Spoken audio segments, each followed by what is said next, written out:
Hi there, beautiful people. Let's talk about the 3 mistakes that you're probably making when you play guitar solos. When I fixed these 3 guitar sins, my playing really exploded into the next level. If you're on the journey seeking improvisational and compositional mastery on the guitar, you're in the right place. Hope to see you around. My name's Jojo. I went to jazz school on a full ride, and now I love to show people how to play guitar. Let's get into it. Mistake 1, you do not maintain an awareness of where you are on the tonal map at all times. There's going to be times for us to flow and just feel the music, but especially in our practice, it is so important that we start to develop this awareness of where exactly we are in the tonal octave. This is a huge one, guys, especially in your practice. As we start to perform, there are going to be some times where we're just going to be flowing, but in order to not have that flow be interrupted, we need to develop good habits in our practice. Many of you guys are just pressing buttons on your guitar and getting sounds out. Basically outlining some geometric shape with your fingers. This is not the way to improvisational mastery. Try applying tonal numbers or solfege to the shapes that you already know. So for example, if I took my second position of my A minor pentatonic, so this is first position, like the regular one, right? So if we were to go start on C now, we could label this as our 1. I always label minor relative to 6. So this shape that normally you guys would just go,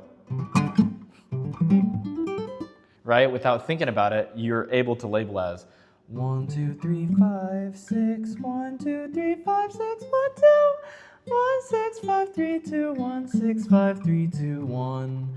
And just being able to do that right there is a humongous first step on this journey of always knowing where we are on the map. Remember, the question is never, what key are we in, but always, where am I within the key? Mistake number 2, you don't know the chord progression that you're playing over.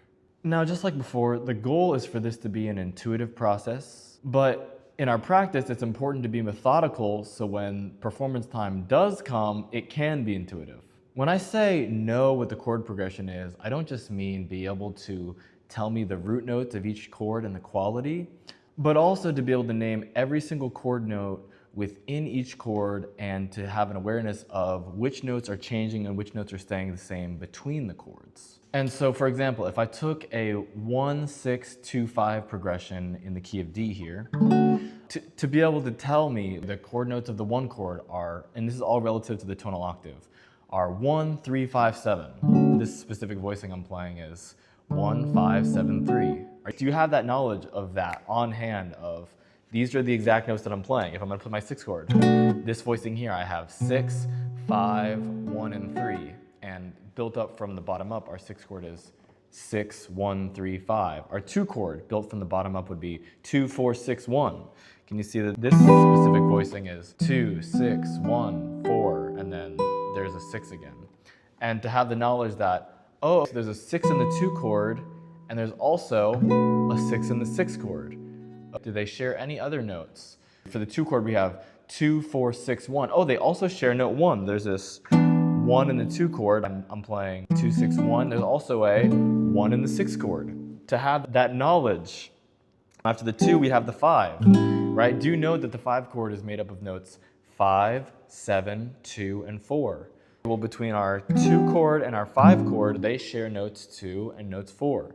This is what I mean when I say know a chord progression. You got to understand exactly how each chord is composed within the tonal octave and how the relationships between those chords work, which notes they share and which notes they don't.